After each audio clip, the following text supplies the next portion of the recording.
끊어졌어. 나는 원래 이제 뭐가 나와야 될 것 같은데. 너무 감사합니다.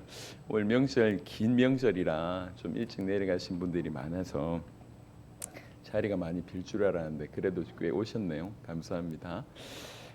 우리 찬양팀도 감사하고 무엇보다도 우리 기도해 주셔서 감사합니다. 우리 준혁 장로님, 우리 장로님들 이렇게 존재 자체만으로 특별히 지역 교회에 계신 장로님들, 우리 성도들 너무 감사합니다. 한결같이 이 복음의 가치를 알고 우리 세대 세계복음화 완성하겠다고 하는 믿음으로 그렇게 달리고 있습니다. 거의 담임 목사가 1년에 한두 번, 두세 번 겨우 볼까 말까 한데도 불구하고 여전히 그 자리에 지켜주셔서 너무 감사하고, 우리 장로님의 기도대로 끝까지 하나님께서 이 교회를 사용하실 줄로 믿습니다. 주님 오실 길을 준비하는 데 사용하실 줄 믿습니다. 하나님이 생명, 당신의 전부로 우리에게 복음을 허락하셨고 그 복음이 우리에게 왔잖아요. 이 복음을 받은 자는 여전히 주님이 우리를 기다리고 계시는 그 길로 걸어가야 됩니다. 주님 오실 길을 우리가 준비하는 것도 맞고 주님이 이미 기다리고 계시니 그 길을 묵묵하게 걸어가는 저와 이름 되었으면 좋겠습니다. 그래서 더욱 조금 전에 찬양도 좀 드렸지만 우리가 더욱 든든한 반석 위에 서야 되겠습니다. 이 반석은 복음을 얘기하고 또 복음을 설명하는 말씀을 얘기합니다. 여기에 든든하게 서야 된다는 거죠. 여러분, 이게 사실은 기독교인에게 가장 중요한 기본적인 요소가 말씀을 듣고 기도하는 겁니다.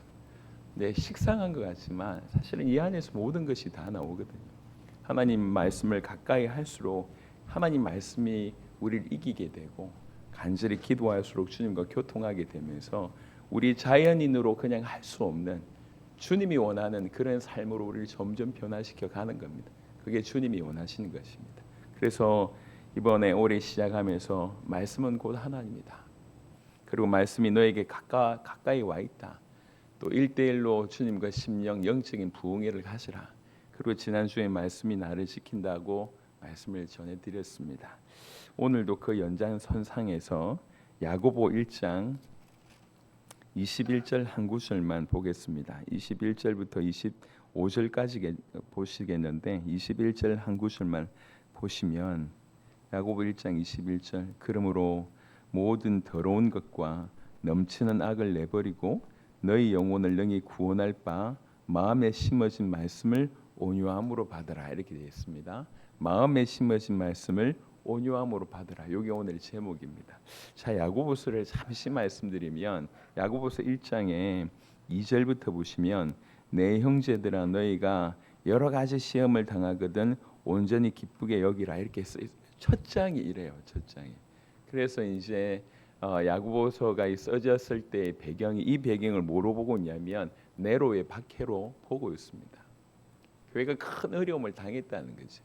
그러니까 종교적으로는 유대교회에서 핍박을 받고 또 정치적으로는 로마에 본격적으로 핍박을 받으면서 네로 황제가 미쳐가지고 이렇게 로마를 불태우면서 책임 전가를 저 기독교인들이 불태웠다, 이렇게 얘기를 하잖아요. 그러니까 이제 그 로마 시민들의 분노가 이 기독교인들로 향하게 되니까 그냥 황제가 이상한 것이 아니라 로마 전체가 사실은 이제 기독교인을 죽이려고 하는 그런 분위기였습니다. 그런 상황에 사는 거예요. 그런 상황에 사는데 결과가 어떻게 나냐면 그렇게 정말 숭고하게 믿음을 지키는 사람들도 있지만 이게 시련이 계속 되는 거예요. 계속 힘든 일이 계속 되는 거예요. 그러다 보니까 무슨 일이 벌어지냐면 서서히 지쳐가는 일이 이제 일어나는 겁니다. 지쳐가고 받는, 지금으로 얘기하자면 이 스트레스가 이게 교회 안에서 갈등으로 일어나기 시작을 합니다.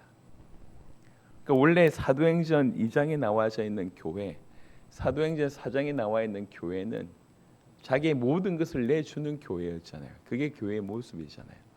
근데 야고보서쯤에 이러면 그 교회가 그 안에 수많은 어려움과 갈등이 있는 겁니다. 그러니까 막 시험이 오니까. 그래서 사실 야고보서는 어떤 내용이냐면 이게 도덕적으로 윤리적으로 크리스찬들이 해야 될 그 실천에 관한 얘기를 계속 합니다. 그러니까 외부적인 요소들이 계속 들어오니까 이게 막 갈등하고 시기하고 교회 안에서 병들게 되고 이게 이제 외부적으로는 꼭 이렇게 어려움을 받아야 돼라고 하는 어떤 타협으로 가기도 하고 그러니까 껍데기는 이렇게 신자인데 속은 썩어 들어간 이런 모양새가 나온다는 얘기예요. 그래서 야고보서가 굉장히 실천에 관한 얘기를 하고 있습니다. 또 한 부분은 이 시련 때문에 교회가 이렇게 된 것도 있고 또 한 무렵에는 그때 이제 비로소 사도 바울의 메시지가 퍼지기 시작합니다. 사도 바울의 메시지를 한마디로 얘기하자면 이신득이라고 얘기할 수 있습니다. 믿어서 의를 이룬다는 의를 의롭게 된다는 거죠. 그러니까 행위로 의롭게 되는 것이 아니라 행위로 구원받는 것이 아니라 믿음으로 의롭게 된다. 믿음으로 구원받는다. 이게 사도 바울의 메시지였잖아요. 이게 흘러 들어가면서 이 의미를 그대로 받아들이는 사람들도 있지만 이게 퍼져가면서 그냥 믿기만 하면 되네 이렇게 되는 사람들이 있는 거예요. 왜 그러냐면 우리 죄성이 그렇게 받는 거예요. 그렇지 내 속으로 믿으면 되지. 이렇게 막 힘들어하는데 굳이 내가 표낼 필요 없잖아 라고 얘기하면서 믿음을 강조하는 것 같이 하면서 실제로는 삶에서 이렇게 무너지는 거예요. 한편으로는 핍박 때문에 무너지고 한편으로는 올바른 메시지가 잘못 오해돼서 정확하게 오해기보다는 자기가 그렇게 스스로 받아들인 거죠. 그렇게 하면서 무너지는 거예요. 그러니까 핍박 시대에는 정말 예수 믿는 사람들이 다 더욱 거룩할 것 같은데 그렇지 않다는 거예요. 이게 마지막 때의 모습입니다. 그 상황에서 야고보가 글을 쭉 쓰는 겁니다. 여러분 야고보를 조금 더 설명을 좀 드리면 성경에 야고보가 한 3명 정도 등장합니다. 3명 정도 등장하는데 그 중에 이제 예수님의 제자 야고보라고 얘기하는 이렇게 그 셋 중에 한 명, 베드로, 야고보, 요한이라고 얘기하잖아요. 그 야고보는 제일 먼저 순교하신 분이에요. 그래서 이 책의 저자일 리가 없어요. 이 야고보는 누구냐면 예수님의 친형제 야고보예요. 친형제. 요한복음 7장에 보시면 원래 친형제였던 이 야고보는 예수님 살아계실 때는 어떠했냐면 요한복음 7장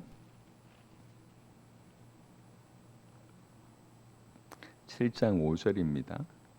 요한복음 7장 5절. 야고보가 예수님의 친형제가 맞냐라고 하는 성경 구절은 또 찾으려면 시간이 없으니까 그냥 간단하게 요한복음 7장 5절을 이는 그 형제들까지도 예수를 믿지 아니함이라. 원래 야고보는 예수님 살아계실 때, 그러니까 순서로 얘기하자면 예수님이 첫째잖아요. 자기가 동생이라고. 그러니까 예수님이 살아계실 때는 안 믿기는 거예요. 자기 형이 메시아라고 얘기한 거죠. 누가 믿겠냔 말이에요. 안 믿었어요. 고린도전서 15장에 보시면 그러다가 드디어 예수님께서 십자가를 지신 거예요. 그리고 부활하셨습니다. 그런데 예수님이 친히 고린도전서 15장에는 부활하고 누구에게 나타나는지에 대한 얘기 쭉 나옵니다. 고린도전서 15장 1절부터 보면 형제들아 내가 너에게 전한 복음을 너에게 알게 하노니 이는 너희가 받은 것이요 또 그 가운데 선 것이라 너희가 만일 내가 전한 그 말을 굳게 지키고 헛되이 믿지 아니하였으면 그로 말미암아 구원을 받으리라. 내가 받은 것을 먼저 너에게 전하였노니 이는 성경대로 그리스도께서 우리 죄를 위하여서 죽으시고 장사 지낸 바 되셨다가 성경대로 사흘 만에 다시 살아나사 그 십자가와 부활이 성경대로 이루어진 것이다. 그러면서 게바에게 보이시고 이 게바는 베드로의 다른 이름입니다. 게바에게 보이시고 후에 12 제자에게요. 그 후에 500여 형제에게 일시에 보이셨나니 그 중에 지금까지 대다수는 살아있고 어떤 사람은 잠들었으며 그 후에 야고보에게 보이셨으며 그 후에 모든 사도에게와 맨 나중에 만삭되지 못하여 난 자 같은 내게도 보이셨느니라. 사도 바울 자기에게도 보이셨다고 얘기를 하는데 여기에 유독 쓴 이름이 누구냐면 야고보라고 한 이 이름을 씁니다. 예수님의 형제였던 이 이름을 쓰는 거예요. 그러니까 야고보는 원래 안 믿는 사람이었어요. 형제지만 가까이 있는 좋은 말씀 드리고 기적이 들리고 무슨 일을 해도 이게 막 별 귀담아 듣지 않죠. 그냥 형의 말로 들렸을 뿐이에요. 그러다가 예수님 십자가 지시는 것을 자기 형의 그 죽음을 목도했잖아요. 그리고 났는데 예수님이 부활하셨다. 그 부활을 경험하고 나서야 알게 된 거죠. 이분은 그냥 육신적으로 내 형 정도가 아니구나. 예, 이분 정말로 하나님이네. 이분 정말로 그리스도네라고 하는 큰 충격이 야고보에서 갔어요. 그래서 어떻게 보면 가장 예수님하고 친한 인물이었지만 예수님하고는 상관없는 그런 사람이었다가 예수의 부활을 목격하고 나서 완전히 사람이 바뀌게 돼요. 그래서 정말로 이분이 그리스도구나, 하나님의 아들이구나라고 깨닫게 되죠. 그리고 나서는 이 사람이 완전히 바뀝니다. 원래 보면 예수님의 그 야고보의 별명이 뭐였냐면은 이제 낙타무릎이라고 합니다. 여러분 성경 한번 이렇게 그 책 같은데 뭐 많이 써져 있거든요. 낙타무릎 무슨 말이냐면 워낙 기도를 많이 한 거. 회개하고 나서 내가 메시아가 내 형제로 왔는데 내 형으로 이 땅에 왔는데 그 하나님이 내 형의 모습으로 이 땅에 왔는데 내가 그걸 몰랐구나. 예수님의 부활을 목격하고는 그렇게 무릎으로 기도하는 삶을 온전히 살았습니다. 그래서 너무 이 무릎으로 기도하다 보니까 무릎이 툭 튀어나와가지고 낙타 무릎처럼 된 거. 그래서 별명이 낙타 무릎. 그게 야고보의 별명입니다. 그래서 야고보가 그 이후에는 어떻게 살았냐면 사도행전 15장에 보시면 아주 중요한 결정을 하게 됩니다. 이 사도행전 15장 때문에 우리가 이런 혜택을 받고 있거든요. 사도행전 15장에 무슨 일이 벌어졌냐면 사도 바울이 이제 이방인들에게 막 복음을 전해요. 예수님을 믿으면 구원받는다고 막 복음을 전하니까 유대인 출신, 그러니까 유대교의 배경을 가지고 있는 기독교인들이 이 사람들은 뭐 어떤 생각들을 하고 있었냐면 구약도 법이니까, 구약도 약속이니까 구약도 지켜야 되고 예수님도 믿어야 된다라고 하는 생각을 가지고 있었던 거예요. 그런데 이방인들에게 복음이 전해지잖아요. 그러니까 이 사람들이 가서 그 이방인들에게 뭐라고 얘기하냐면, 야, 너 안식일도 지켜야 돼. 너 할례도 받아야 돼. 너 이게 365가지인가 뭐 그 율법 다 지켜야 돼.라고 얘기를 하는 거예요. 이게 그러니까 이방인들 입장에서 봤을 때 그게 성경이 맞거든. 논란이 막 됩니다. 그때 사도 바울은 포기하지 않고 모든 구약의 그 의식법, 그거는 메시아의 그림자에 불과했다. 그림자에 불과했지만 실체가 왔으니까 더 이상 지켜야 될 필요가 없다라고 하는 것을 계속 주장하지만 이건 사도 바울의 개인의 주장이잖아요. 그래서 이 주장을 들고 예루살렘에 온 거예요. 그래서 예루살렘에서 그 사도들과 최고의 영향을 결정하는 그 초대 교회의 리더들이 의논하는 장면이 15장입니다.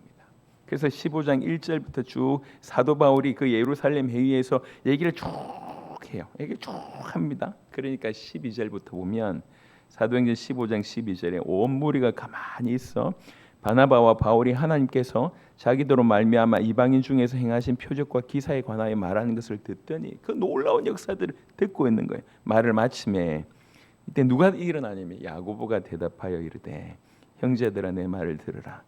하나님이 처음으로 이방인 중에서 자기 이름을 위할 백성을 취하시려고 그들을 돌보신 것을 시므온이 말하였으니 선지자들의 말씀 이와 일치하도다 기록된 바 이후에 내가 돌아와서 다윗의 무너진 장막을 다시 지으며 또 그 허물어진 것을 다시 지어 일으키리니 이는 그 남은 사람들과 내 이름으로 일컬음을 받는 모든 이방인들로 주를 찾게 하려 함이라 하셨으니 즉 예로부터 이것을 알게 하시는 주의 말씀이라 함과 같으니라. 여러분 이게 야고보가 이렇게 얘기를 하는데 이게 어느 정도 성경을 보면 이런 상황에 이 말씀을 탁 들이내밀 수 있겠습니까? 말씀의 사람 아니면 지금 불가능합니다. 지금 처음 논의되는 얘기거든요. 처음 논의되는데 그 얘기를 사도 바울과 막 이렇게 이 바나바가 하는 얘기를 탁 듣고 일어나서 이제 뭔가 의견을 제시해야 되는데 그냥 자기 의견을 얘기하기보다 이거 이방인들에게 이렇게 될 것을 이미 성경에서 얘기했지 않냐. 그 구약의 성경을 들고 얘기를 합니다. 어느 정도 기도의 사람이었고 어느 정도 말씀의 사람이라면 말씀의 사람이었는지 그 현상에 갑자기 벌어지는 그 일에 하나님의 음성으로 이 일을 하는 거예요.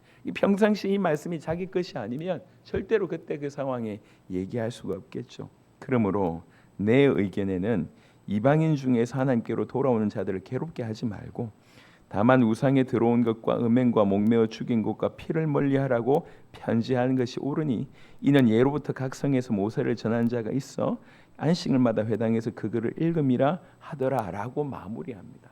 그러니까 이 율법을 지켜야 된다, 의식법을 지켜야 된다 이거 하지 말고 그냥 가장 기본적인 거 우상의 제물 먹지 말고 음행하지 말고 목매어 죽인 거 피를 멀리하라고 이것만 얘기하자라고 야고보가 얘기합니다. 왜 야고보가 이런 얘기를 하죠? 야고보가 어떤 사람인데요? 지금 이 초대교회에서 야고보가 위치가 어떤데요? 이런 얘기를 할 수 있냔 말이에요. 이 근거가 갈라디아서입니다. 갈라디아 2장 신약성경 갈라디아 2장 오늘 지금 야고보 1장 21절을 얘기하기 전에 야고보서는 어떤 의도로 써졌고 야고보가 누군지를 먼저 살펴보면 이게 좀 다가올 것 같아서 지금 야고보서를 잠시 얘기했고 야고보에 관한 얘기를 하고 있습니다. 갈라디아 2장 9절에 보면 지금 사도 바울이 얘기하는 겁니다. 또 기둥같이 여기는 야고보와 게바와 요한도 내게 주신 은혜를 알므로 나와 바나바에게 친교 약수를 하였으니 우리는 이방인에게로 다 그들은 할례자에게로 가게 하려 함이라. 아멘. 사실 베드로보다 영향력 있는 위치가 누구냐면 야고보입니다. 기둥같이 여기는 초대교회가 그만큼 예수님의 어떤 뭐 형제였었기 때문에 낙하산이었냐? 그건 아닌 것 같아요. 그건 아니었고 실제로 그런 영향을 끼쳤던 것 같아요. 그렇게 무릎 꿇고 기도하고 하나님 말씀으로 무장하고 철저하게 회개했겠죠. 내 형이었는데 내가 몰라봤다 이런 것들. 그리고 어쨌든 약 30년간 야고보가 몇 살이었는지 모르겠지만 형하고 나이 차가 터울이 어느 정도 있는지 모르겠지만 사는 동안 같이 살았으니까 거기에서 이제 보고 느낀 것들 또한 교회에 굉장히 유익하게 뭔가 전달이겠죠. 나중에 회심하고 나서 여튼 이런 기둥 같은 인물이 된 거예요.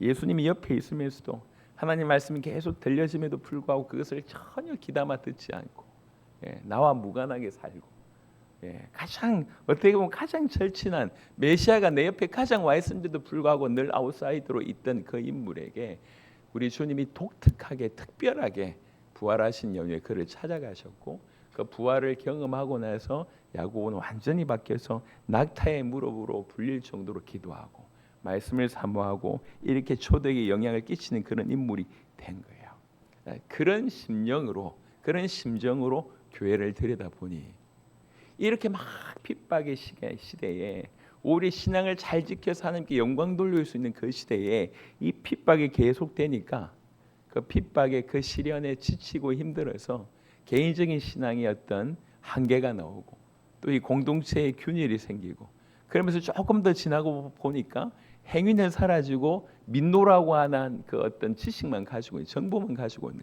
그게 사도 바울의 메시지가 또 어떤 역할을 했던 것 같습니다. 이런 배경 하에 야고보가 글을 씁니다. 그래서 야고보서는 신약의 잠언이라고 얘기합니다. 그러니까 쭉 이어지는 그런 것보다 이렇게 툭툭툭툭 이렇게 격언들이 계속 이어진 형태로 되어 있습니다. 그리고 이게 야고보서 전체가 108구절이라고 얘기하는데 108구절 중에 54구절이 명령어로 되어 있습니다. 하라. 그 마음 무슨 말이냐면 너무 무너져 있으니까 이 어려움을 쉬었을 때 이 탄압의 시대에 어떻게 보면 가장 영광 돌릴 수 있는 이때에 오히려 더 무너져 있으니까 굉장히 강력한 노트로 얘기합니다. 사실 그러니까 이거를 받아들이기가 쉽지가 않은 거죠. 여러분 이제 종교개혁에 중요한 역할을 했던 루트라고 하는 사람은 야고보서를 굉장히 낮게 평가했어요. 찌푸라기 복음이다 이렇게 얘기했어요. 찌푸라기 서신이다 이렇게 얘기했어요. 왜 그러냐면 전부 믿음으로 구원 얻는다고 얘기하는데 굳이 야고보서에 보면 행함으로 해야 된다라고 계속 강조하니까 루터 같은 경우는 아예 별로 이렇게 취급하지 않았던 것이지만 하지만 내용을 보면 정말로 하나님의 사랑으로 영혼들을 세우고자 하는 마음이 절절합니다. 이제 이런 배경 가운데 있는 거죠. 이런 배경 가운데 야고보 1장 21절을 보겠습니다. 야고보 1장 21절에 아주 간단한 얘기지만 우리가 정말 귀담아 들어야 될 내용들이 굉장히 많습니다. 1장 21절에 그러므로 모든 더러운 것과 넘치는 악을 내버리고 너희 영혼을 능히 구원할 바 마음에 심어진 말씀을 온유함으로 받으라. 먼저 앞부분을 설명하겠습니다. 중요하게 얘기하는 것은 더러운 것을 버리라. 넘치는 악을 버리라. 지금 이게 대상자가 누굽니까? 교회 안에 있는 사람들이에요. 이 핍박의 시대에도 신앙을 지키겠노라고 버티고 있습니다. 근데 그 사람들이 모든 더러운 것과 넘치는 악을 가지고 있다는 거예요. 예. 여기 더러운 것이라고 하는 그 용어의 출발이 어디에서 나왔냐면 귀 속에 있는 귀지, 귀똥이라고 합니까? 귀지에서 나왔어요. 이게 들어온 것이래. 이게 들어온 것이라고 한 것의 그 단어의 어원이라고 얘기합니다. 귀 속의 귀지를 뜻하는 그런 단어에서 파생한 겁니다. 그러니까 하나님의 말씀이 잘 들리지 않는다면 내 귀 속에 귀지가 있다는 거예요. 이게 이것 때문에 안 들린다는 거죠. 뭐가 있는지 모르겠지만 이게 있다는 거. 깨끗하지 못한 죄악으로 인한 내 생각들이나 아니면 잘못된 도덕이나 윤리나 이런 것들이 하나님의 말씀을 받아들이지 못하게 만드는 더러운 것들, 귀 속에 귀지. 제가 이제 어릴 때 할머님이 이제 귀를 봐주셨는데 눈이 좀 잘 안 보이기도 하고 그래서 귀를 팔 때 좀 푹 해가지고 판 거예요. 그래서 이게 이제 귀 파는 것에 트라우마가 그때 생겼어요. 그래서 저는 귀를 잘 안 팝니다. 귀를 잘 안 파요. 그래서 때가 되면 한 번씩 와이프가 직접 파줘요. 그때 여러 환호성이 터져 나옵니다. 큰 게 나온다면서 이거 크다면서 막 얘기해요. 큰 걸 나오는데 기뻐해요. 더러운 얘기지만 왜 이 얘기를 드리냐면은 우리에게 들어온 것 때문에 하나님 말씀이 막혀 있대요. 뭐가 우리를 하나님 말씀으로 막고 있냐? 그걸 보고 이게 막혀 있구나라고 큰 것이 발견되면 빨리 제거해야 됩니다. 원래 여기에 이 구절에 좀 쉽게 번역된 단어는 뭐라고 얘기하고 있냐면 이렇게 얘기하고 있습니다. 모든 악덕과 암과 같은 그 악을 쓰레기통에 던져버리십시오. 이렇게 성경이 되어 있어요. 우리는 개정 개혁으로 사용하고 있지 않습니까? 새 번역이나 쉬운 번역이나 쉬운 성경에 보면 이렇게 돼. 쓰레기통에 버려라. 더러운 거. 하나님 말씀을 받지 못하게 만든 그 더러운 것이다. 우리의 잘못된 생각이다. 내가 가지고 있는 편견일 수 있고 내가 가지고 있는 사고방식일 수 있고 여러분 우리가 학교 다니면서 진화론 요거 하나 들어갔잖아요. 이거 하나가 얼마나 하나님 말씀을 방해하고 있는지 모릅니다.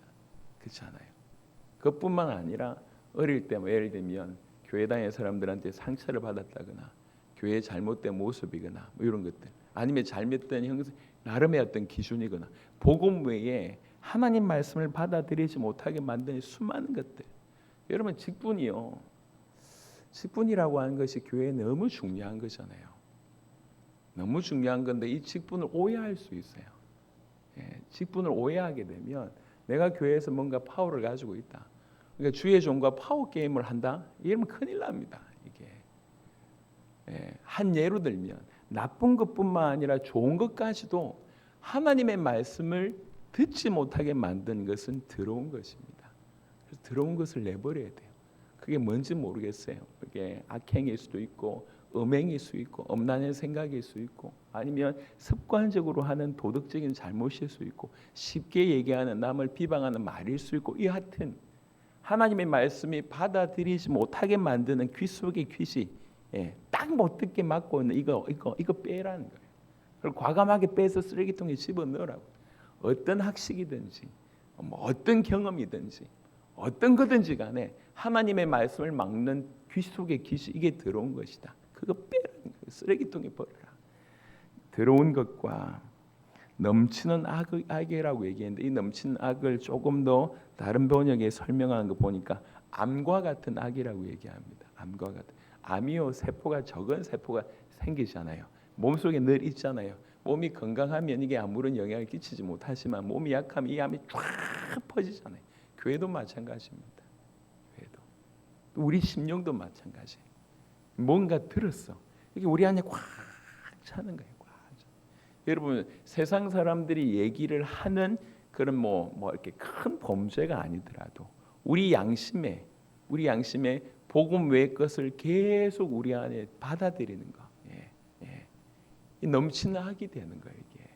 이게 음란한 것도 마찬가지겠지만 복음과 상관없는 다른 어떤 것들 그러니까 지금 우리가 하나님 말씀을 깊이 받아야 되는데 받기 전에 먼저는 옷을 갈아입는 것으로 이해하시면 더러운 옷을 벗고 새로운 옷을 입자는 거죠. 그러면입니다. 하나님 말씀이 계속 지금까지 지켜봤지만 하나님 말씀이 얼마나 어마어마합니까? 이 하나님 말씀이 우리에게 딱 심겨지고 우리 마음에 이 하나님 말씀이 우리를 장악하기 시작을 하면 우리는 완전히 새 사람이 될 것인데요. 그렇지 못한 수많은 것들이 있는 거예요. 수많은 것들이. 특별히 요즘에는 개인 방송의 시대이다 보니까 이 유튜브나 이런 것들이 시대다 보니까 정보가 엄청나게 많아지는 것은 유익합니다. 그러니까 그 엄청난 많은 정보 중에 진리를 얘기하고 나로 하여금 살아가게 하는 그 정보는 많지가 않습니다. 오히려 더 많아졌는데 우리를 더 무너뜨리게 만드는 일들이 너무 많다는 거예요. 회의를 하고 이게 딱 뭐라고 각각한테 너는 이거 보려, 너는 저거 보려라고 얘기할 수 없지만 여러분 하나님 앞에 딱 서보세요. 딱 서보세요. 모든 들어온 것, 넘친 악을 버리세요. 숨은 동기를 버리셔야 돼요. 제가 지금도 기억이 납니다. 복음 전하러 갔다가 저기 그 어디죠? 그 공원에 우리 한참 전도 나갔던 공원이 있었는데 생각이 어느 공원이 큰 공원이 있었죠. 보라매 어지 보라매고 보라매공 주여 죄송합니다. 요즘 생각이 안 나요. 보라매공에 전도하러 가는데 저기에 의자에 저보다 그때 약간 좀 연배가 조금 있어 보이는 저보다 약간 연배가 있는 분이 앉아가지고 고개를 팍 숙이고 있는 거예요.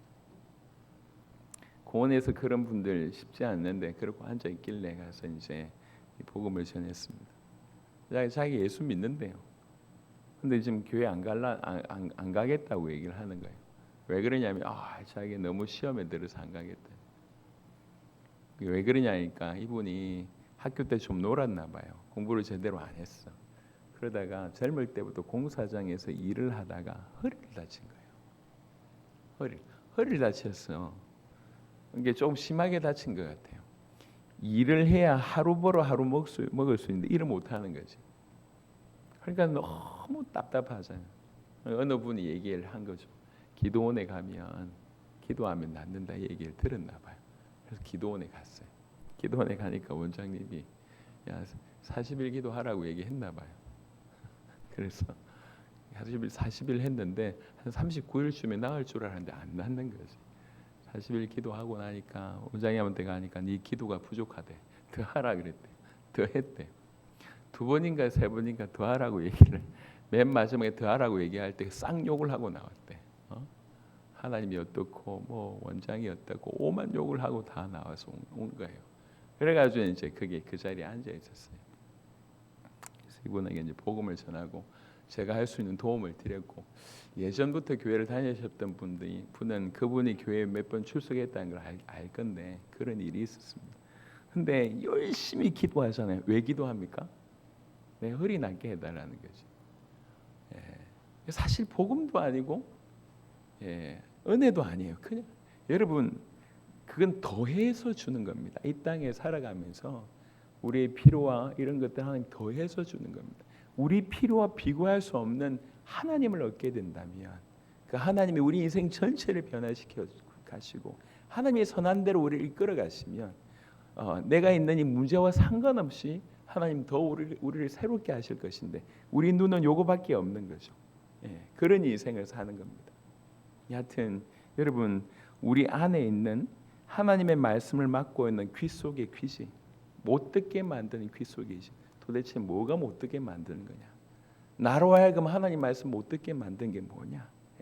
좋든 나쁘든 나쁜 것이 대부분이겠지만 좋은 세상 사람들이 볼 때 좋다고 얘기하고 기독교인들이 볼 때도 좋다고 얘기하지만 결국 말씀 못 듣게 하는 이 더러운 귀 속의 귀신 이거 빼야 돼요. 그 발견하는 순간에 기뻐하는 거지. 이것 때문이었구나 버리고 이것 때문이었구나 버리고 더러운 것을 버리라고 얘기합니다. 넘치는 악을 버리라고 얘기합니다. 암과 같은 악을 버리라고 얘기합니다. 그게 선행되라고 말씀을 하시고 그 다음에 이렇게 얘기합니다. 너희 영혼을 능히 구원할 바 마음에 심어진 말씀을 온유함으로 받으라. 여러분이 문장을 자세하게 보면 별로 좀 이해가 안 되는 게 몇 가지가 있습니다. 보세요. 이렇게 구조가 이렇습니다. 말씀을 받는 것은 나에게 없기 때문에 말씀을 받는 거잖아요. 근데 여기 뭐라고 얘기했냐면 이미 말씀이 심겨졌대. 근데 또 온유함으로 받으래. 사실은 이건 어폐가 안 맞잖아요.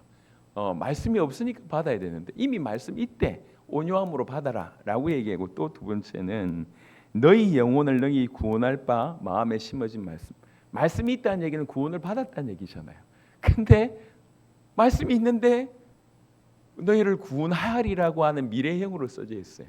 그러니까 그냥 의미만 보면 이게 좀 약간 그냥 대충 보니까 뭐 궁금하지 않지, 약간 자세하게 보면 궁금한 얘기예요. 요 얘기를 좀 나누도록 하겠습니다. 먼저는 이 청자가 누굽니까? 누구한테 이 얘기를 하고 있습니까? 교회 다니는 이미 정확하게 예수님을 그리스도로 믿고 있는 자들에게 하는 얘기예요. 그러니까 그들에게 이미 말씀이 심어졌다는 거죠. 심어진 말씀은 사실은 이미 복음이 심어졌다는 거예요. 요거부터 얘기하겠습니다. 복음이 심어졌다. 요거 체크하고, 심어졌는데 온유함으로 받으란 말이 무슨 말인가? 요건 제가 좀 얘기를 좀 하고, 심어졌는데 구원할 바, 이거는 과거인가 미래인가? 요 얘기도 제가 좀 하나씩 말씀을 좀 드리도록 하겠습니다. 우선은 요한복음 6장을 한번 보시도록 하겠습니다. 너무 어렵게 생각하지 마세요. 나중에 듣고 나면 어려운 얘기 아닙니다. 요한복음 6장. 지금 이 말씀을 듣고 있는 분들은, 이 편지의 대상자들은 그 핍박의 시대를 살아가고 있는 기독교인들입니다.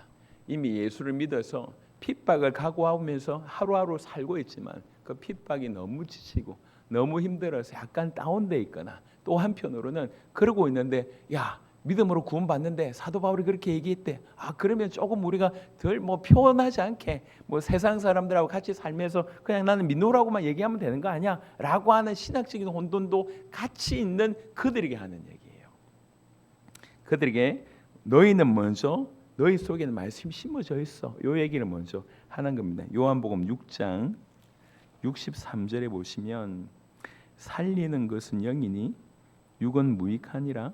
내가 너희에게 이런 말은 영이요 생명이라. 이 말씀 자체는 엄청 깊은 말씀이지만 여기에서 하나 알 수 있는 건 뭐냐면, 하나님의 말씀, 그리스도의 말씀이 생명이라는 것이고 그리스도의 말씀이 영이라는 거예요. 이 말씀이 어느 정도 엄청난 것인지를 예수님이 직접 얘기했어요. 내가 너희에게 이런 이 말이 생명이야. 이 말이 영이야. 그러니까 그 말씀 받을 때, 그 말씀이 또 심겨질 때 생명이 오는 겁니다. 죽었던 우리 영이 사는 겁니다. 그게 이제 먼저 하나 심겨진 말씀, 심어진 말씀이라고 한 부분에 있어서 먼저 하나 이해를 하셔야 될 것 같고요. 베드로전서 1장을 보겠습니다. 베드로전서 1장 23절부터 25절까지 이 말씀을 조금 더 구체적으로 설명합니다. 베드로전서 1장 23절부터 25절. 너희가 거듭난 것은 썩어질 씨로 된 것이 아니요 썩지 아니할 씨로 된 것이니, 너희가 썩지 아니할 씨로 거듭났다. 그 썩지 아니할 씨가 뭐냐? 살아있고 항상 있는 하나님의 말씀으로 되었느니라. 너희가 거듭난 것은 하나님 말씀으로 되었다. 하나님 말씀으로만 너희가 새로 태어날 수 있다. 구원받을 수 있다. 그러므로 모든 육체는 풀과 같고 그 모든 영광은 풀의 꽃과 같으니, 인생 전체가 암만 화려해도 그 인생은 풀과 같다. 그리고 인생의 정점은 그 풀의 꽃 같다. 대단하게 보이지만 결국 풀의 꽃이다. 지구상에 살았던 수많은 사람들, 수많은 인생들 풀들이었고 그들이 나타냈던 그 아름다움 결국 풀의 꽃이었다. 하지만 언젠가 풀은 마르고 꽃은 떨어질 날이 온다. 언젠가 그럴 날이 온다. 하지만 오직 주의 말씀은 세세토록 있도다. 그 인생들과 비교할 수 없는 하나님의 말씀은 영원히 있다. 이 세세토록 있는 주의 말씀이 너로 하여금 거듭나게 한 것이다. 그러면서 25절에 하였으니 너희에게 전한 복음이 곧 이 말씀이니라. 이 말씀이 뭐냐? 복음이라고 못 박습니다. 이 복음이 너희를 살리는, 이 복음이 너희를 거듭나게 하는 그것이야. 하나님의 말씀이 영이고 하나님 말씀이 생명이고 하나님 말씀만이 우리를 거듭나게 할 수 있습니다. 근데 이 하나님 말씀이 뭐냐? 복음이다라고 얘기를 하고 있는 겁니다. 그래서 이 복음을, 이 하나님 말씀을 받는 것이 너무 중요한데, 정말 감사하게 야고보서의 이 대상자들은 이미 그 말씀이 그들에게 심겨졌다는 거죠. 이미 있다는 거죠. 이미 그들에게 변하지 않는 그 복음이 그 안에 있다는 거예요. 야고보 1장에 너무 목사님의 해석이 아닙니까? 라고 얘기할 수 있는데, 바로 앞에 야고보 1장 18절에 보겠습니다. 야고보 1장 18절, 본문 바로 위니까요. 같이 한번 읽겠습니다. 그가 그 피조물 중에 우리로 한 첫 열매가 되게 하시려고 자기의 뜻을 따라 진리의 말씀으로 우리를 낳으셨느니라. 이미 이런 자라는 거죠. 이미 우리가 그 진리의 말씀으로 나음을 받은 자라고 하는 것입니다. 이미 우리는 그렇게 새로 태어남을 받은 건 존재가 되었습니다. 이게 이 대상자들의 모습이에요. 태어났습니다. 이미 구원받았어요. 그런데 먼저 얘기할 것은 이미 구원받았는데 너희 영혼을 너희 구원할 바 마음에 심어진 말씀이라고 얘기했습니다. 이미 심어졌는데 너희 영혼을 구원한다. 이미 심어졌다는 얘기는 이미 구원받았다는 얘기인데 너희 영혼을 구원한다 이렇게 돼 있잖아요. 이건 무슨 말인지 좀 설명을 좀 드리면, 여러분 우리가 예수님을 하나님의 아들 그리스도라고 믿고 나의 주인으로 영접하는 순간에 우리에게 무슨 일이 일어나냐면 우리의 모든 죄가 사라집니다. 정확하게 얘기해서 이 죄가 사라진다는 것은 죄 때문에 오는 형벌이 사라진다는 거예요. 죄의 책임이 사라진다는 거죠. 죄책이 사라집니다. 구원받는 순간 우리는 죄책이 사라지고 사단의 손아귀에서 건진받고 하나님을 만나 화목하게 돼서 하나님으로 말미암아 새로운 생명을 얻게 됩니다. 구원받은 자는 이런 일이 벌어집니다. 그래서 구원받은 자는 죄가 해결됐다고 얘기할 때는 더 이상 그 죄 때문에 지옥 가지 않는다는 얘기예요. 그 죄 때문에 저주받지 않는다는 거죠. 그러니까 죄책이 사라진 겁니다. 그런데 뭐는 남아있냐면 죄성이 남아있습니다. 이걸 신학적으로 뭐라고 표현하냐면 죄의 오염이 남아있다. 여전히 죄를 짓고자 하는 마음, 경향, 성향, 그런 삶이 여전히 남아있다는 거죠. 이 삶이 하나님의 역사로 성령의 도움으로 하나님의 말씀의 힘으로 말미암아 이게 점점 눌러지는 거예요. 이걸 컨트롤하는 거예요. 점점 컨트롤되는 걸 뭐라고 얘기하냐면 성화라고 얘기합니다. 그래서 이거를 성화라고 하는 것을 다른 말로 얘기하면 죄의 오염에서 구원받는다 이렇게 얘기를 하는 거예요. 그 구원의 완전은 주님 오실 날 하나님의 나라 갔을 때는 완전합니다. 그래서 구원은 이미 받았지만 지금 받고 있습니다. 이미 죄의 형벌에서 구원받았지만 죄의 오염에서는 구원받고 있는 중입니다. 그러다가 주님 오심이 완전히 끝나는 거죠. 그래서 구원을 설명할 때에 이미 그러나 아직 이렇게 표현합니다. 이미 그러나 아직. 이거는 이제 이미 아시는 분들도 있지만 모르시는 분들한테 설명을 좀 드리면 우리나라에 일제 시대 때가 있었잖아요. 그러다가 이제 저기 폭탄 탁 터뜨리는 순간에 일본이 항복했잖아요. 항복 선언을 했습니다. 독립을 선언했습니다. 그런데 아직 내 주위에 우리나라 주위에 일본군이 있는 거야 이게. 선언했지만 철수하기까지, 그래서 완벽하게 우리나라가 우리 스스로 우리나라를 회복하기까지는 일정한 기간이 있었던 거죠. 법적으로는 항복했지만, 그래서 이 사람들이 더 이상 우리를 컨트롤할 수는 없지만 여전히 영향을 끼치고 있는 거죠. 그래서 일본군들이 나중에 다 퇴각하고 그러고 나서 우리나라가 어떤 우리나라 스스로 할 수 있는 이 상당한 기간 이미 받았지만 아직 완성되지 않는 이거를 그러나 이미 그러나 아직이라고 하는 표현으로 구원을 설명합니다. 이게 우리의 모습입니다. 그래서 우리는 법적으로 죄 죄책, 죄의 형벌 다 사라졌습니다. 하지만 여전히 죄성이 있어요. 죄에 오염된 부분이 있다는 거죠. 이게 늘 도사리고 있습니다. 구원받았고 죄 안 짓습니까? 죄 짓잖아요. 이게 주의 성령의 역사하심으로 말씀이 나에게 강력하게 작용하면 이게 살아나지 않고 이 힘이 살아나는 거예요. 점점 눌러지는 거죠. 요거를 성화된다고 표현을 하는 겁니다. 이걸 다른 말로 얘기하면 죄의 오염에서도 구원받고 있다 이렇게 표현합니다. 그런 각도로 이 구절을 보면 이해가 되는 거예요. 이미 말씀이 심겨졌잖아요. 이미 구원받았습니다. 그럼에도 불구하고 뭐라고 얘기하냐면 너희 영혼을 능히 구원할 바라고 얘기하는 겁니다. 죄의 오염에서 계속 지금 구원하고 있고 마침내 하나님의 나라에서 완벽하게 그 구원이 이루어지는 것, 그런 의미입니다. 그러니까 우리를 이 땅에서 죄의 오염에서 계속 구원할 수 있는 게 뭐냐는 거죠. 그게 심겨진 말씀이라는 거예요. 말씀이 우리 안에서 흥왕할 때에 오늘도 우리는 구원받을 수 있는 겁니다. 이 부분만 딱 떼면 나는 이단됩니다. 오늘도 나는 구원받을 수 있다. 이게 설명을 안 들으면 이 부분만 떼면 저 목사 이단이네 이렇게 얘기할 수 있는데 이게 그런 의미가 아니라 오늘도 ing로 구원을 누릴 수 있다. 구원을 받을 수 있다는 거죠. 하나님의 심겨진 말씀으로 오늘 내 죄성, 죄의 오염을 이겨낼 수 있다는 거예요. 승리할 수 있다는 겁니다. 사실 이 싸움은 구원받은 모든 자에게 계속 해야 되는 거예요. 그래서 이 심겨진 말씀이 우리를 구원할 수 있다. 깊이 이해하시길 바랍니다. 우리가 왜 말씀 받는데 이렇게 집중합니까?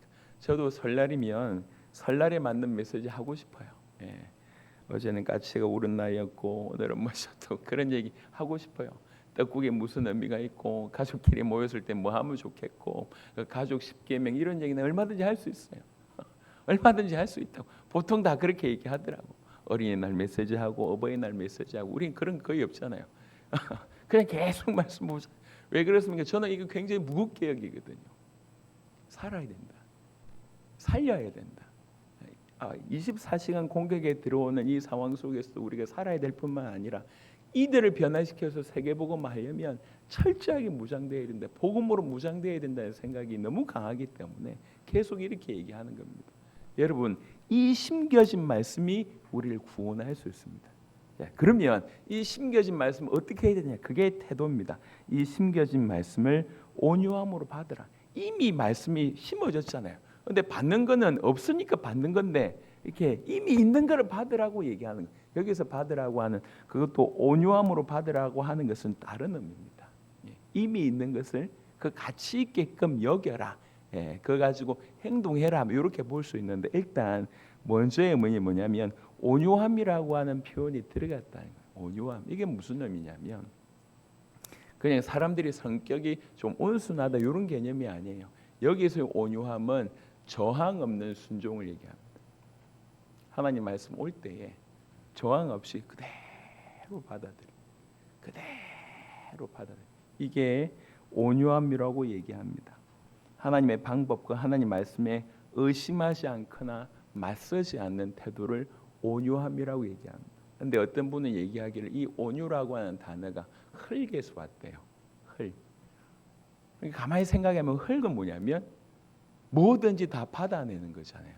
그러니까 악한 사람이나 선한 사람이나 다 받아주고 나중에는 그 사람들 다 품어가지고 자기처럼 되게 하잖아요. 나중에 우리가 다 흙으로 돌아가잖아요. 다 받아주고 동화시키잖아요. 그게 흙의 의미입니다. 온유가 그렇습니다. 하나님 말씀 받을 때에 저항 없이 다 받아들이고 그걸 내 것으로 살아내는 거, 이게 온유의 의미라고 얘기할 수 있습니다. 사실은 이 온유함이 말씀 받는 데서 가장 중요한 태도입니다. 근데 우리도 살아보면 결정적인 신앙에 있어서 가장 큰 어려움은 어디서 나오냐면 말씀 받는 자리에서 나와요. 말씀을 못 받는 거예요. 아까 야고보서의 배경처럼 이게 살다 보니까 일이 너무 많네. 어려움이 너무 많아. 예수 믿는 자로 살아가기에 이 땅이 너무 많은 거니까 막 하다 보면 지치는 거죠. 이것도 지치고 저것도 사회생활도 지치고 교회 안에 와서 천국인 줄 알았는데 천국이 아니야. 지치고 막 열심히 했는데 알아봐 주지도 않아. 안 알아봐줘. 누구는 열심히 하는데 누구는 그걸 당연하게 생각하고 이런 일이 막 지치고 삶의 현장에서도 하나님 이건 꼭 해주세요. 그런 건 안 해줘. 안 일어났으면 좋겠는데 그런 건 계속 일어나고 이런 일들이 계속 벌어지는 거예요. 계속 벌어지다 보니까 나중에는 하나님의 주권에 대해서 의심하기도 하고 의심을 넘어서 대들기도 하고 원망하기도 하고 불평하기도 하고 불신하기도 하고 반발하기도 하고 교만함이 자리 잡기도 하고 그래서 우리가 이 말씀을 받을 때 온유함으로 안 받는 거예요. 또 내 생각과 틀리면 확 이런 베드로에 보면 베드로가 어느 정도 그런 일을 했냐면 마태복음 16장에 마태복음 16장에 아는 그 내용이 나오잖아요. 주는 그리스도시요 살아계신 하나님의 아들이십니다라고 얘기하니까 베드로가 고백하니까 예수님께서 너무 좋아가지고 축복을 쫙 내리시잖아요. 그 축복을 내린 이후에 뭐라고 얘기하냐면 드디어 자기가 십자가의 고난을 당하고 죽으심을 당하고 사흘 만에 부활할 것에 대해서 얘기를 쭉 하십니다. 마태복음 16장에 21절에 이때로부터 예수 그리스도께서 자기가 예루살렘에 올라가 장로들과 대제사장들과 서기관들에게 많은 고난을 받고 죽임을 당하고 제3일에 살아나야 할 것을 제자들에게 비로소 나타내시니, 여러분 이게 얼마나 놀라운 메시지입니까?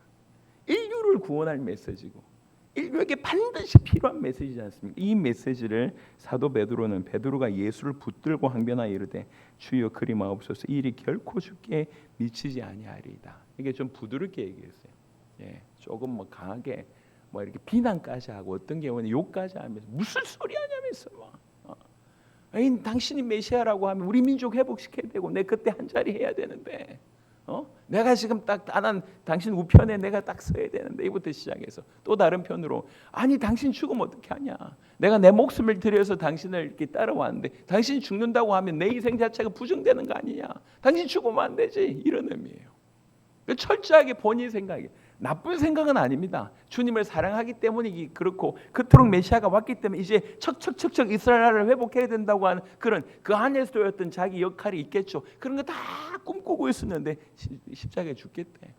주님의 말씀을 이렇게 받아들이는 거예요. 여러분, 하나님의 말씀 복음이 선포될 때 우리는 곧잘 이런 형태로 튕겨져냅니다. 하나님 말씀.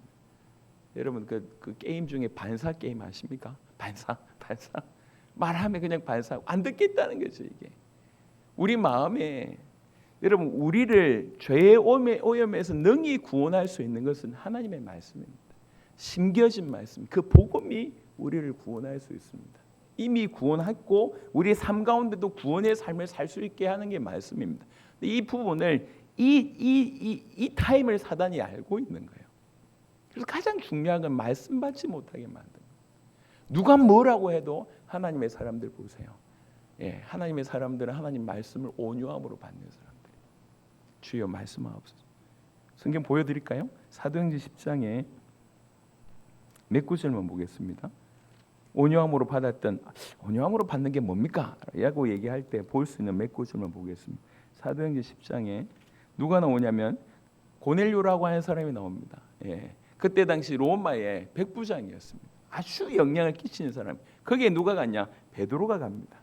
베드로가 누굽니까? 그냥 식민지 사람들이에요. 식민지 사람들 중에 그거를 장악하고 있는 나라에 이렇게 어떻게 보면 높은 위치에 있는 사람이에요. 그 집에 이제 가게 됩니다. 사도행전 10장 33절에 보면 베드로가 갔을 때에 이렇게 얘기합니다. 베드로가 갔을 때 24절부터 먼저 보면 이튿날 가이사랴에 들어가니 고넬료가 그의 친척과 가까운 친구들을 모아 기다리더니 마침 베드로가 들어올 때 고넬료가 맞아 발 앞에 엎드려 절하니, 이게 사실 있을 수 없는 얘기거든요. 딱 절하고 33절에 내가 곧 당신에게 사람을 보내었는데 오셨으니 잘하였나이다. 이제 우리는 주께서 당신에게 명하신 모든 것을 듣고자 하여 다 하나님 앞에 있나이다. 말씀하십시오. 하나님이 당신에게 말씀 주셨습니다. 우리 그거 듣고 싶습니다. 말씀하십시오. 이런 자세. 이게 온유다라고 표현해요. 온유. 여러분 구약 성경에 요나서라고 하는 데가 있습니다. 그 요나라고 하는 사람은 하나님의 말씀을 받은 선지자 치고 가장 이렇게 뭐라고 얘기해야 되나, 조금 질이 좀 그렇게 좋지 않은 사람이에요. 하나님 말씀을 전하라고 얘기 도망쳤어. 그래가지고 나중에 물고기 뱃속에 이렇게 갇히게 되잖아요. 대단한 사람이에요. 하나님하고 맞짱 떠가지고. 그러다가 이제 죽어도 싫은 거예요. 자기 나라를 이렇게 핍박을 해줬던 상대방 나라의 그 수도 가서 복음 전하라고 하니까 죽어도 싫은 거예요. 근데 마지못해 하나님의 은혜를 듣고 가서 하루 이렇게 복음을 전하게 됩니다. 요나서 그때 무슨 일이 벌어졌냐면 요나서 3장 1288페이지 정도에 있습니다. 여호와의 말씀이 두 번째로 요나에게 임하니라. 이르시되 일어나 저 큰 성읍 니느웨로 가서 내가 너에게 명한 바를 그들에게 선포하라 하신지라. 그래 마지못해 갑니다. 요나가 여호와의 말씀하신 대로 일어나서 니느웨로 가니라. 니느웨는 사흘 동안 걸을 만큼 하나님 앞에 큰 성읍이더라. 요나가 그 성읍에 들어가서 하루 동안 다니며 외쳐 이르되 40일이 지나면 니느웨가 무너지리라 하였더니 그 말만 한 거예요. 40일이 지나면 무너질 거야. 니느웨 사람들이 하나님을 믿고 금식을 선포하고 높고 낮은 자를 막론하고 굵은 베옷을 입은지라. 그 일이 니느웨 왕에게 들리며 왕이 보좌에서 일어나 왕복을 벗고 굵은 베옷을 입고 제 위에 앉으니 이게 말이 됩니까? 말이 안 되잖아요. 그 말을 듣고 모든 니느웨 사람들이 그러고 그 말이 왕에게 들렸어요. 왕이 뭐라고 얘기해? 왕이 이러고 앉아 있는 거예요. 왕과 그의 대신들이 조서를 내려 니느웨에 선포하여 이르되 사람이나 짐승이나 소떼나 양떼나 아무것도 입에 대지 말지니 곧 먹지도 말 것이요 물도 마시지 말 것이며 사람이든지 짐승이든지 다 굵은 베옷을 입을 것이요 힘써 하나님께 부르짖을 것이며 각기 악한 길과 손으로 행한 강포에서 떠날 것이라. 하나님의 뜻을 돌이키시고 그 진노를 그치사 우리에게 멸망하지 않게 하시리라. 그렇지 않을 줄 누가 알겠느냐 한지라. 하나님이 그들이 행한 것 곧 그 악한 길에서 돌이켜 떠난 것을 보시고 하나님의 뜻을 돌이키사 그들에게 내리려고 말씀하신 재앙을 내리지 아니하시니라라고 되어 있습니다. 예, 이게 니느웨에서 일어난 일이에요. 그냥 하루 말씀을 전했을 뿐이에요. 이런 일이 일어나냐는 거죠. 그런데 하나님의 때에 하나님의 특별한 역사로 그들이 이렇게 통일하고 잡아가는 일이 벌어졌습니다. 하나님 말씀을 온유함으로 받는다는 얘기는 저항 없이 받는다는 얘기는 하나님의 방법이 선하시다고 여기고 맞서지 않는 태도가 바로 온유라고 얘기할 때 이런 모습, 고넬료 같은 모습, 요나 같은 모습, 여러분 사도행전 17장의 베레아 사람 같은 모습, 그런 사람이에요. 베드로 같은 모습이 아니라 하나님 말씀에 딴지를 걸고 하나님 말씀을 받아들이지 않고 취할 것만 취한 이것은 온유한 모습이 아니에요. 그래서 여러분 씨 뿌리는 비유를 얘기할 때 예수님께서 쭉 얘기하면서 옥토를 얘기했잖아요. 옥토에 열매 맺는다고 얘기했잖아요. 그 옥토를 뭐라고 표현하셨냐면 한 구절만 보겠습니다. 누가복음 8장 시간이 벌써 갔네요. 누가복음 8장 15절입니다. 누가복음 8장 15절. 이건 같이 한번 읽었으면 좋겠습니다. 누가복음 8장 15절 같이 읽겠습니다. 좋은 땅에 있다는 것은 착하고 좋은 마음으로 말씀을 듣고 지키어 인내로 결실하는 자니라. 옥토가 뭐냐? 좋은 마음으로 온유한 마음으로 말씀을 듣고 그리고 그것을 지키고 인내로 결실하는 자다. 이게 심겨진 말씀을 온유함으로 받으라는 얘기는 이미 우리에게 심겨진 이 말씀, 이미 심겨진 복음의 가치를 알고 이걸 계속 소화하라는 얘기예요.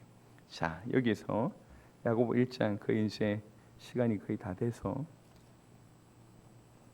야고보 1장을 다시 보겠습니다.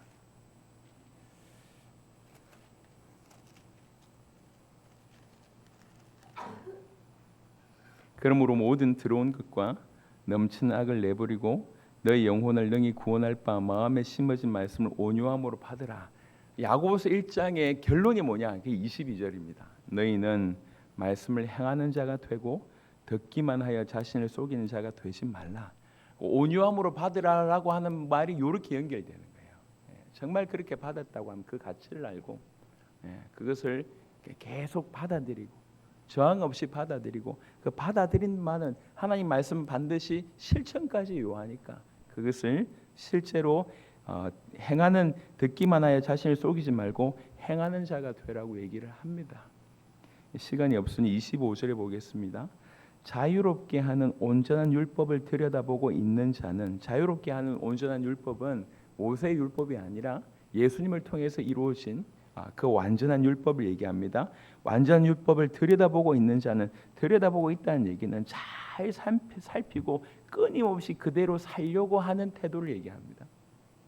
일부러 이렇게 보는 건 잘 온전한 율법, 다른 말로 이 복음 이걸 잘 살피고 끊임없이 그대로 살려고 하는 자는 듣고 잊어버리는 자가 아니야 실천하는 자니 이 사람은 그 행하는 일에 복을 받으리라. 1장 21절, 22절, 25절이 그렇게 연결되는 것입니다. 자, 말씀을 마무리하도록 하겠습니다. 말씀이 우리를 지킵니다. 말씀 위에 우리는 서야 됩니다. 말씀이 하나님입니다. 말씀이 영입니다. 말씀이 생명입니다. 그 말씀이 우리에게 심겨졌습니다. 할렐루야. 이 놀라운 은혜가 이루어졌어요. 이 말씀이 우리를 이미 죄의 형벌에서는 구원하셨지만 죄의 오염에서 계속 구원하고 있는 중입니다. 그래서 말씀으로 죄의 오염에서 늘 승리할 수 있도록 심겨진 말씀을 늘 붙잡아야 되겠고, 이 심겨진 말 이미 심어졌지만 온유함으로 계속 받아야 되겠습니다. 우리가 복음을 안으로 하지만 복음의 위대함이 우리 안에 그치는 것이 되지 않고 계속 생명이 될 수 있도록, 그러니까 이 온유함으로 받을 때, 이 온유함으로 받는다는 얘기는 자연스럽게 듣는 자가 아니라 행하는, 실천하는 자로 연결된다는 거죠. 요걸 조금 크게 얘기해서 이런 사람의 자세는 뭐냐면 이 온전한 율법, 자유를 주는 이 율법, 이 복음을 자세하게 들여다보는 거예요. 자세하게 살피는 거예요. 이걸 어떻게 그대로 살아낼까, 끊임없이 그대로 살아낼까 살피고 그대로 실천하는 자, 이런 자는 복이 있다. 이렇게 야고보서가 얘기하고 있습니다. 우리 모든 성도가 바로 이런 야고보서 1장 21절, 22절, 25절의 삶을 살았으면 좋겠습니다. 그래서 이번 주간에는 요 세 구절 가지고 또 암송하면서 우리의 것으로 소화하는 귀한 은혜가 있으시길 바랍니다. 명절 중에 계시지만 여러분 떡국이 여러분을 살리는 게 아닙니다. 말씀이 여러분을 살립니다. 말씀으로 다 깊이 있게 소유하고 말씀 때문에 행복해지는, 정확하게는 복음 때문에 행복해지는 저와 여러분 되시기를 그리스도 예수 이름으로 축원합니다. 우리 다 같이 한번 기도하겠습니다. 주신 말씀 가지고 이 세 구절 가지고 한번 기도했으면 좋겠습니다. 말씀 받지 못하게 만드는 모든 더러운 것과 넘치는 악을 버리게 하옵소서. 주님 심어진 말씀으로 우리 영혼이 죄의 오염에서도 구원되게 하시고, 이 말씀을 정말 온유함으로 저항 없는 그런 순종으로 받게 해주십시오. 그리고 말씀을 행하는 자가 되게 하시고, 말씀을 행하기 위해서 자유롭게 하는 이 온전한 율법을 계속 들여다보고 살피고 어떻게 하면 그대로 실천할까를 그렇게 염려하고 보고 그리고 실천하는 우리가 되게 하셔서 주님이 약속하신 복을 주님 우리에게 허락하여 주시옵소서. 한번 기도하겠습니다. 하나님 감사합니다.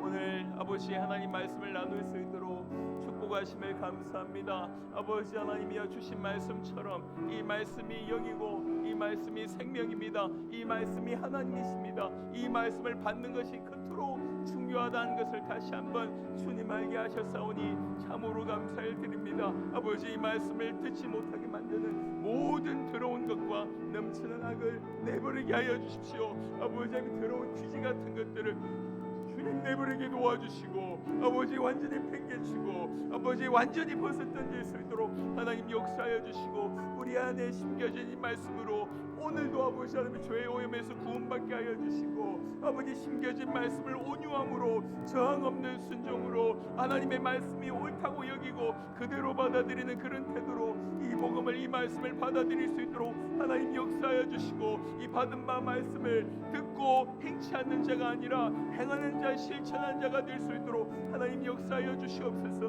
우리를 자유롭게 하는 그 온전한 율법을 잘 살펴보아서 아버지 끊임없이 어떻게 하면 그대로 실천할까, 그대로 살까를 잘 살펴서 실천하는 우리가 되게 하여 주십시오. 그럴 때 주께서 복이 있으리라, 하는 일에 복이 있으리라 말씀하셨사오니 꼭 그대로 될 수 있도록 하나님 역사하여 주시옵소서. 하나님 감사합니다. 우리를 살리기 위해서 계속 우리에게 말씀을 주시는 줄로 믿습니다. 주님 정말 말씀으로 무장하게 하시고 말씀의 반석 위에, 이 복음의 반석 위에 든든하게 서도록 하나님 역사하여 주시옵소서. 말세 때가 되면 핍박이 있으면 그 모든 사람들이 기도 많이 하면서 다 경건하게 살 것 같은데 그 핍박의 상황에 결국 인간의 죄성이나 가지고 있는 연약함 때문에 지치고 여러 가지 갈등과 고민과 많은 타협과 이런 모습들이 야고보 시대에도 있었다는 것을 우리가 확인하게 되었습니다. 주님, 앞으로 올 때를 생각하며 더욱 야고보를 통해서 주신 말씀을 붙잡을 수 있도록 하나님 역사하여 주옵소서. 어떤 상황이나 환경이 벌어지든 간에 더욱 말씀에 든든하게 서서 그 상황을 이겨낼 뿐만 아니라 그 상황에 빠져있는 영혼들을 건져내는 우리가 될 수 있도록 하나님 역사하여 주시옵소서. 그래서 매 순간 말씀을 듣지 못하게 만든 이 더러운 것, 아버지 넘치는 악을 오늘 내버릴 수 있도록 하나님 역사하시옵소서. 쓰레기통에 내버릴 수 있도록 하나님 역사하시고, 이 심겨진 말씀이 이미 죄의 형벌에서 우리를 구원하셨고 이 땅에 사는 동안에 있는 죄의 오염에서도 우리를 구원하실 수 있사오니 이 심겨진 말씀을 굳게 붙잡게 하시고 매 순간 온유함으로 받게 하옵소서. 저항 없는 순종으로 하나님의 태도가 100% 맞다는 마음으로 말씀을 깊이 사도행전 고넬료의 모습처럼 이 니느웨의 사람들처럼 그렇게 말씀을 받을 수 있도록 오 하나님 역사하여 주옵소서. 받은 바 말씀을 실천하게 하시되 우리에게 자유를 주시는 이 온전한 율법, 이 참된 복음, 이 복음을 잘 살펴서 어떻게 하면 그대로 실천할까를 잘 살펴서 확인하고 그대로 실천한 우리가 되게 하시고, 그러할 때 너희가 하는 그 모든 일에 복이 있으리라 말씀하신 대로 주님 우리에게 그렇게 축복하여 주시옵소서. 한 주간 주님의 은혜 가운데 말씀의 부요함 가운데 살 수 있도록 역사하시기를 간구하고 살아계신 우리 주 예수 그리스도 이름으로 기도드렸습니다. 아멘. 아멘. 감사합니다.